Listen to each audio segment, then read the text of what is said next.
February 11th, 2023.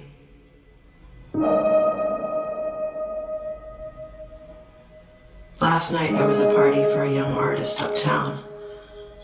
I didn't really want to go because I'd seen the work and wasn't crazy about it. But I knew Claudine would be there, and I hadn't seen her since she'd moved back from Berlin. I was glad I went.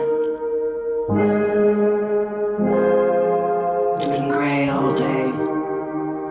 It rained. Everyone who came into the gallery that day had tracked water around, which made perfect sense of the show because one of the main themes is transience. And I always think of water as a transient substance. The sky had cleared by the time I left, and I decided to walk to the party from the gallery, because when I got outside, the air had a magic twinge in it. That rare thing in the city where you need to be moving, and it feels electric, and your mind is talking to you in this perfect way, and it feels so good to be walking and looking around, like nobody can see you. It reminded me of a dream I used to have when I was little. Like nobody can see you. It reminded me of a dream I used to have when I was little. February 11th. Charlotte came home from school with a scratch across her forehead. She wouldn't tell me how it had happened until I swore to her I'd keep it a secret. It made me nervous, but it wasn't a deep scratch. I only noticed it when I was brushing her hair. But she seemed really private about it, like it had been the mark in some secret ritual she'd been a part of. Sometimes watching her grow up makes me feel like I'm floating in outer space. Like this is her world and I'm just visiting. When she tells me what she's learned about her life, I'm really taken aback sometimes. Like the first time you hear a friend speak in a different language, their native language, a language you don't know. February 11th.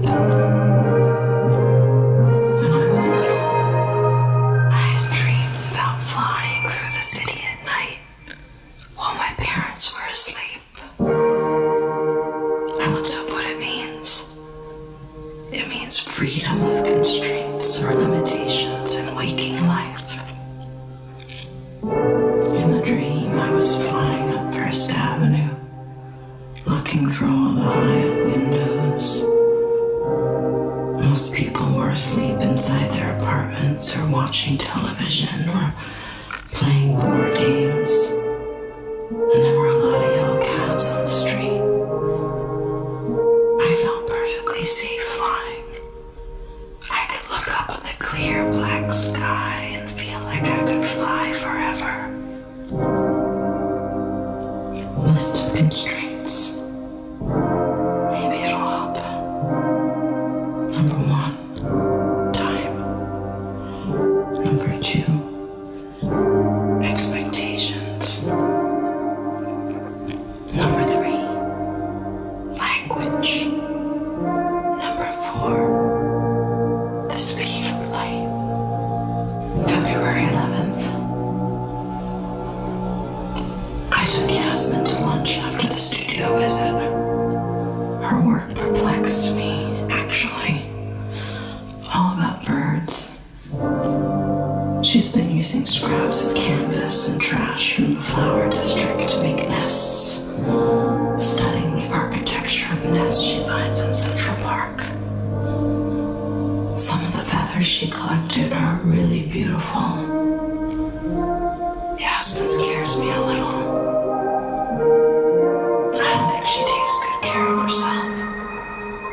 And I think she needs to go out and have more fun. I told her to wear gloves when she handles the trash. She looked at me with pity after I said it, like, oh, poor you, you're so afraid. It made me kind of angry. The way I get angry at a great work of art for making me feel small. February 11th. Listen to Disintegration on the subway to Brooklyn. Brooklyn.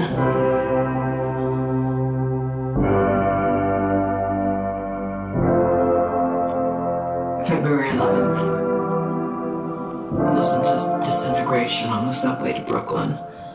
Thinking about my old angst.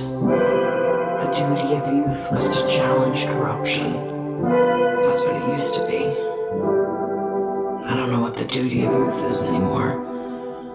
It's so overwhelming and enormous, and it's also so banal. Maybe ideology is a luxury. Maybe you need to divorce yourself from society to live ideologically. I don't know how else to challenge corruption than to just opt out. Move to the country somewhere and light candles. Take photographs of grass and insects and clouds. Raise Charlotte on food from our garden, water from our own well, a few chickens. Oh, and I dreamed of doing that when we first met.